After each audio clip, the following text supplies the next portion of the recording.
there in the future.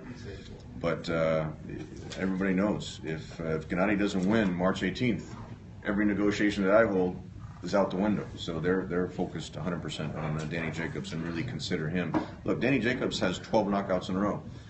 Gennady Golovkin has 23 knockouts in a row. I think that might be some record, Mike, where 35 knockouts in a row in the combined between the two fighters. I think it's a good chance, and Abel will agree, I think it's a good chance that we won't see the 12th round on March 18th. Tom, usually in boxing, a lot of times our supporters are asking them not about the fight that's happening, what's after that. We finally, they will fight.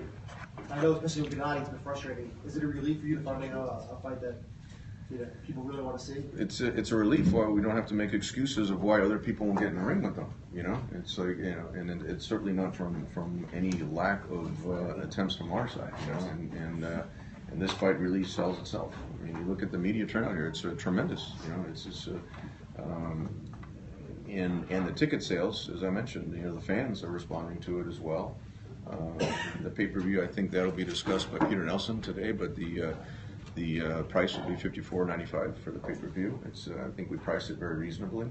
I know there's a wealth of pay-per-views these days, but the only thing we can do is try to put the best product on at a reasonable price. The tickets the same way. The ticket prices are higher than the Lemieux fight, but at the same time, there's 5,000 tickets, over 25% of the arena, at $100.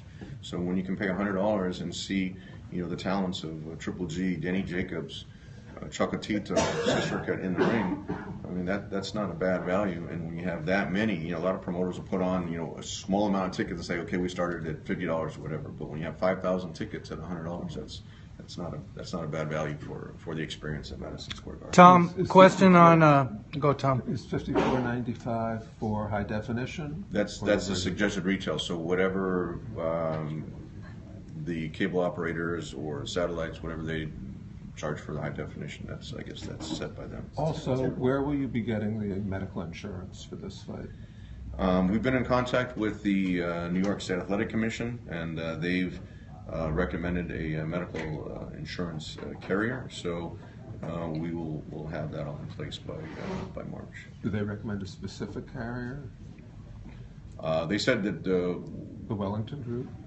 Yeah, I don't remember the name, but they had recommended that, or not recommended, they had informed us of where the insurance would be available. We've also contacted other brokers that we've used in the past, and hopefully by March, we'll have some options as to where we can get Guys, we're going to start press conference in a couple minutes, so we'll let Gennady get time to go. Wrap up a couple of questions. Quick.